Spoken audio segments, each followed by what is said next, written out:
Hello viewers and subscriber, welcome back to Mamoni's kitchen. আজকের পর্বে আমি আপনাদের দেখাবো কিভাবে খুব সহজেই তৈরি করতে পারবেন মজাদার বাইলা মাছের চচ্চড়ি রেসিপি। আমি আশা করব আপনারা একবার যদি তৈরি করে খান ভালো লাগবে। আর আপনাদের যদি কোনো রেসিপির প্রয়োজন হয় তাহলে কমেন্টস করে জানাবেন, আমি তৈরি করে দেখানোর চেষ্টা করব। সো ভিউয়ার, চলুন কথা না বাড়িয়ে দেখে আসি কিভাবে তৈরি করা যায় মজাদার এই রেসিপিটি। Let's go. আমি বাইলা মাছ আলু দিয়ে চচ্চড়ি করব। এখানে আমি 1 কাপ পেঁয়াজ কুচি দিয়ে দিচ্ছি।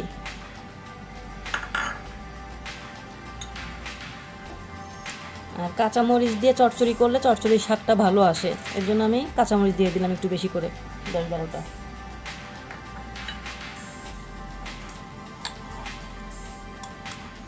হলুদের গুঁড়া দিচ্ছি উঁচু উঁচু করে 1 চামচ। মরিচের গুঁড়াও দিচ্ছি উঁচু উঁচু করে 1 চামচ। ধনিয়ার গুঁড়া আধা চামচ। আদা রসুন পেস্ট 1.5 চামচ। এখন আমি পেঁয়াজ মশলা একটু ভালোভাবে কষলায় নেব।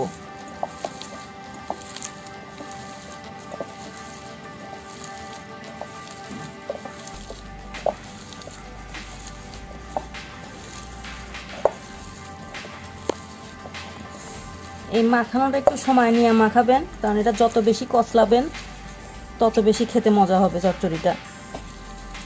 কষলাইতে কষলাইতে পেঁয়াজের থেকে সব পানিগুলো বের করে ফেলতে হবে।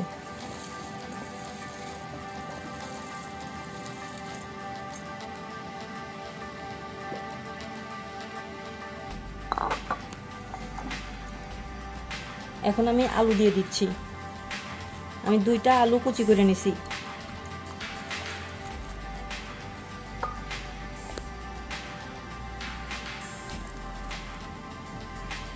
এখন আমি আলুটা সহ আবার কষলায় নিব।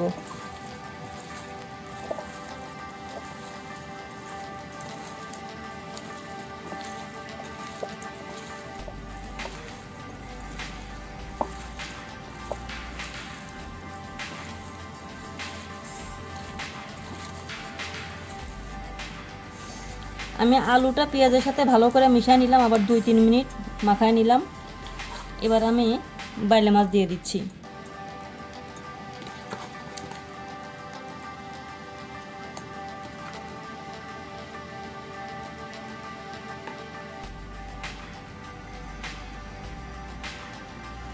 এক চামচ জিরা বাটা দিয়ে দিচ্ছি, এটা শিলপাটায় বাটা জিরা।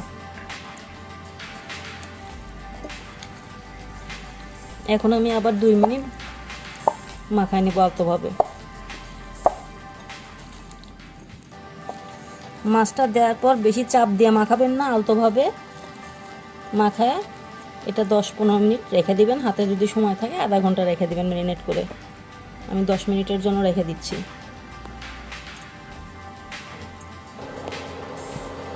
একটি প্যানে আমি তেল দিয়ে দিচ্ছি।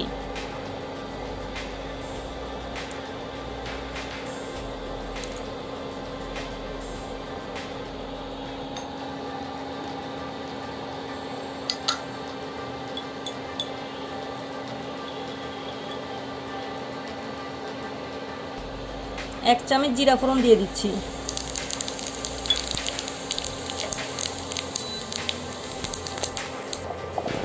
আমি 1 মিনিট জিরাটা ফোড়ন তুলে নিছি। তারপর আমি যে মাখায় রাখছিলাম 10 মিনিট পরে আমি তেলের মধ্যে দিয়ে দিচ্ছি। আর মাখানোর সময় কিন্তু আমি তেলটা লবণটা দিই নেই, এখন দেবো।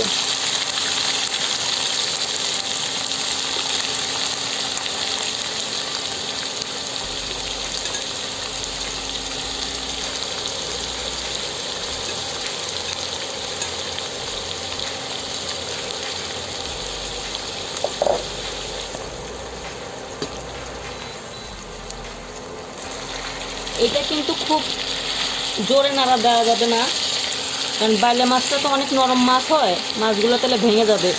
খুব আলতোভাবে 2 মিনিট এই তেলের মধ্যে একটু কষা নিতে হবে।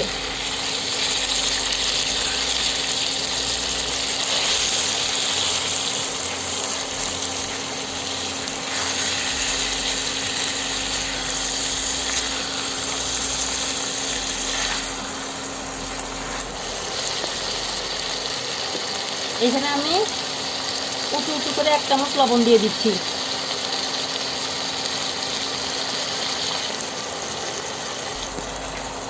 আমি 2 মিনিট এই তেলের সাথে একটুখানি রেখে দিছি, কিন্তু নাড়াচাড়া করি নাই। প্রথমে তেল দিয়ে একবার নাড়া দিছি, এরপরে আর নাড়া দিই নেই।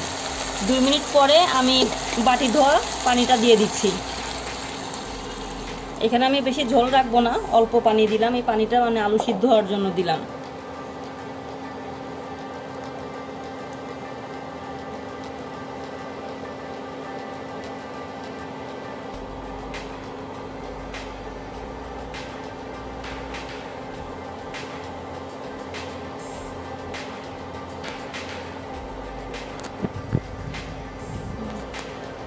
এখন আমি ঢেকে দিচ্ছি 10 মিনিটের জন্য।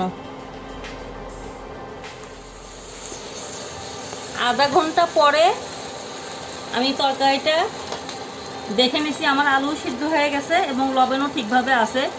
এখন এই যে ঝোলটুক আছে, এই ঝোলটুক আলুর সাথে চুষে নেবে নামানোর পরে, ঝোল আর থাকবে না। আমি ধনেপাতা দিয়ে দিচ্ছি নামানোর আগে, 2 মিনিট আগে।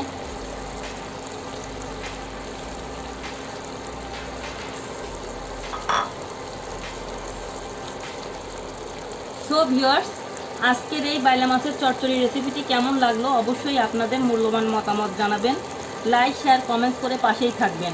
আপনারা যদি আমার পরবর্তী ভিডিওগুলো পেতে চান তাহলে অনুগ্রহ করে সাবস্ক্রাইব করে রাখবেন এবং পাশে থাকা বেল আইকনে প্রেস করে রাখবেন। ধন্যবাদ সবাইকে।